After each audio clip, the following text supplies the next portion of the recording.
with Tim from Sideshow, and he is in charge of cut and sew for some of the greatest pieces that you've ever seen. Matter of fact, some of the best pieces known to mankind. And I have the first Batman that he worked on. It's right behind me. Yes. And I'm proud to have that piece in my collection. But the piece that I want to talk about right now is right in front of us. And that's this Luke Skywalker. Here it is. Man.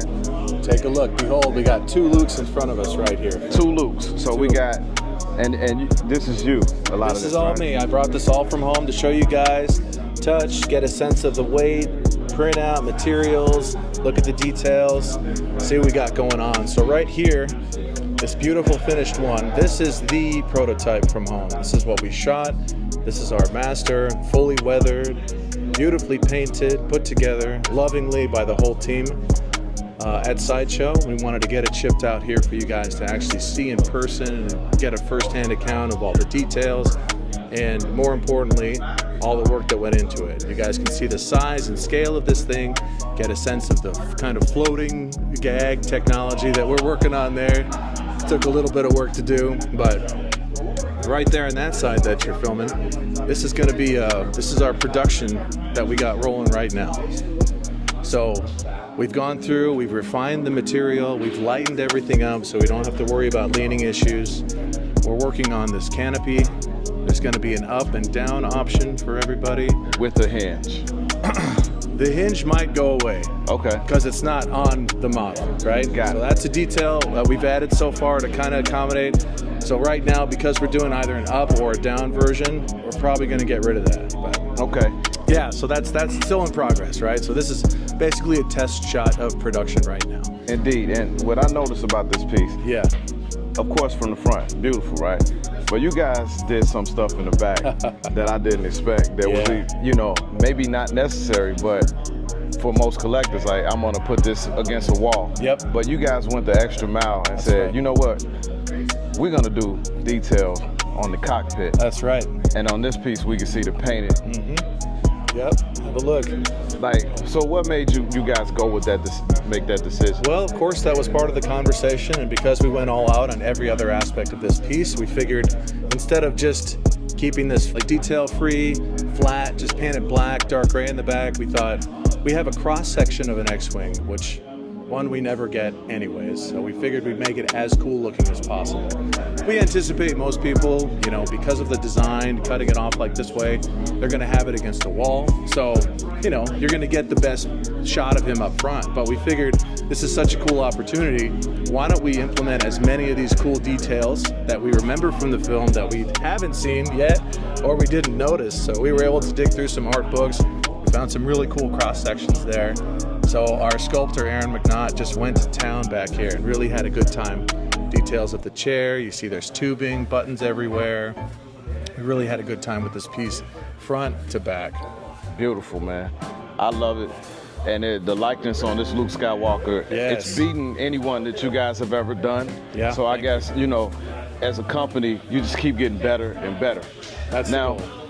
I'm gonna take you away from this piece, which I'm getting no doubt about it. Awesome. And I want to ask you about other pieces that you worked on here, and we can go over to them. Sure. There's one right behind you. Yes. And yesterday, how tall are you?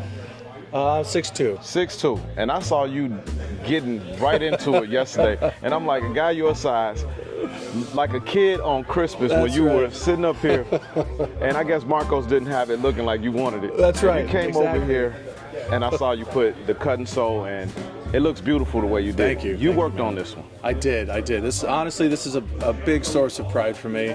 Ever since we debuted our initial Obi-Wan Mythos statue back in 2011, it's been a huge grail for a lot of collectors, and we at the shop have always loved it. We had it on display, and I hoped, I tell you, I kid you not, I hoped truly that one day I would be able to get in on this piece and be able to do this beautiful costume for this guy.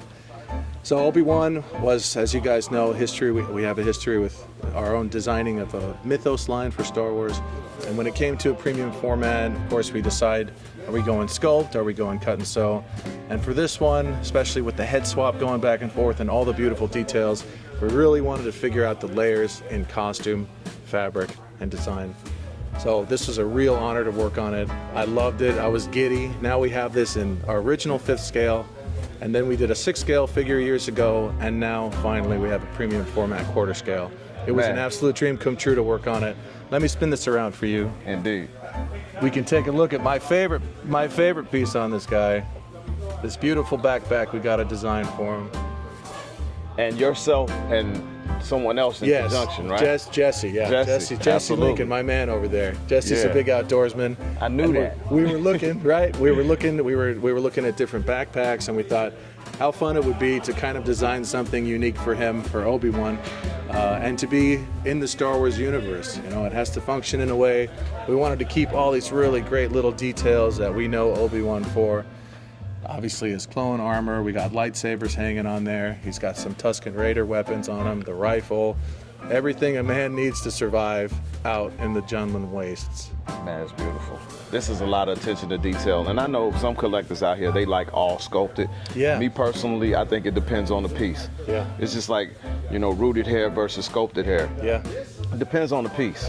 And this piece, I believe that this was necessary. This was the right way to go. Thank you. To be able to display this in different ways, because you can freshen it up by moving his, you know, jacket a different way, or flowing it in a different direction, like the wind's blowing. Exactly, Fable. And that's kind of the point of the medium, right? Like, that's why you saw me down here. I was on my knees over here working on this thing. Yeah.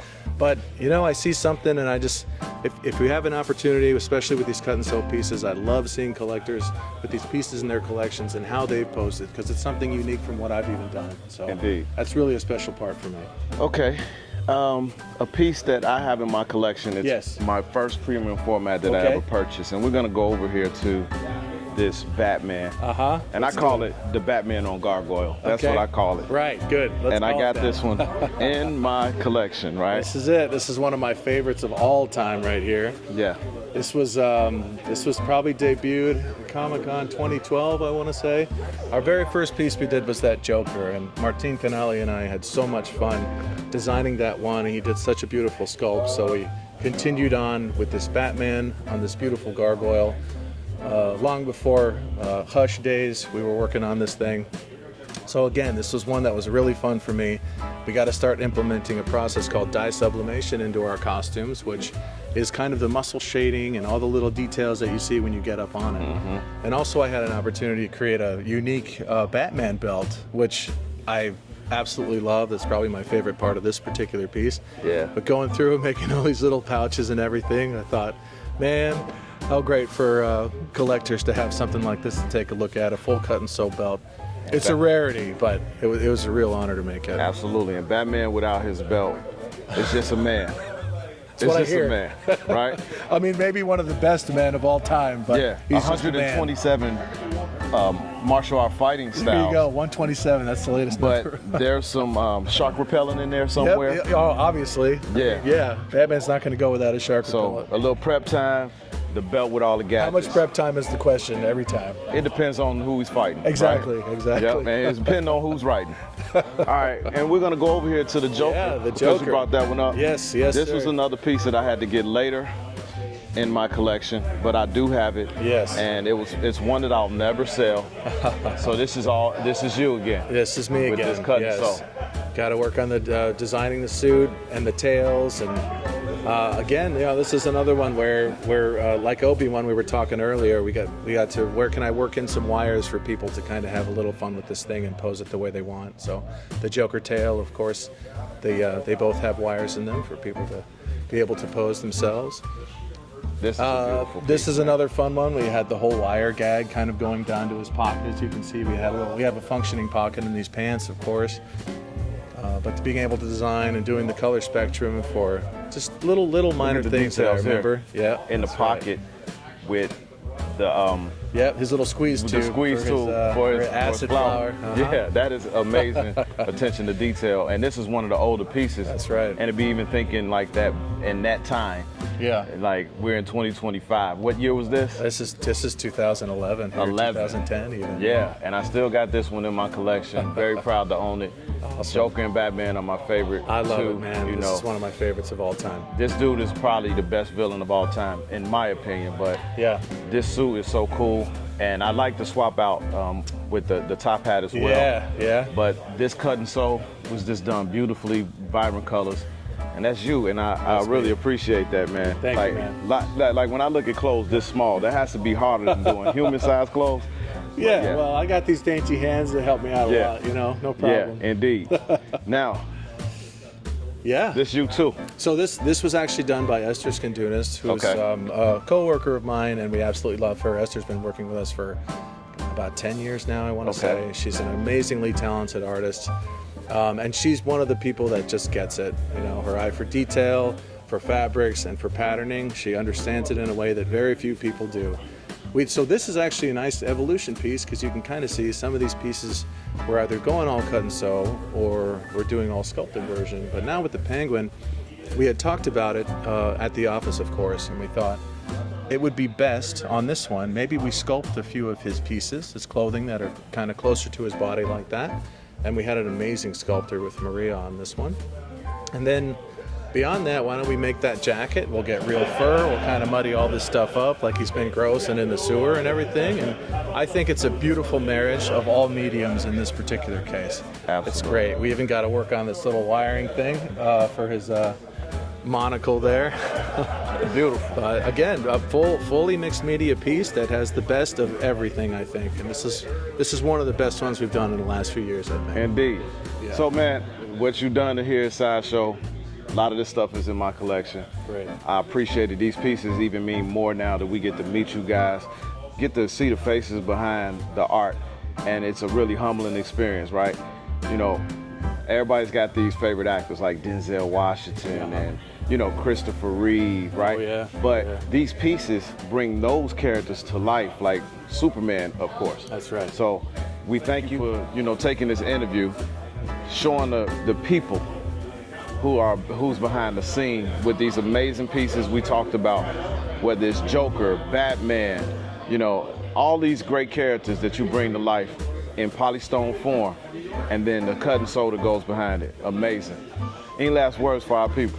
I just want to say again, thank you for that. That was very nice things to say. Again, I've told a lot of you guys here, it really means a lot to know that, you know, if we're leaving something, like you said, we connect with actors, characters, could be video games, could be comic books. All of us are coming from a special fandom, and a lot of it connects to our youth, and it was a different time in our lives, but that was transformative for a lot of us, and we love it so much. And I'm fortunate enough to be able to work on some of these things and seeing them in people's collections and hearing their reactions, even watching a lot of videos online.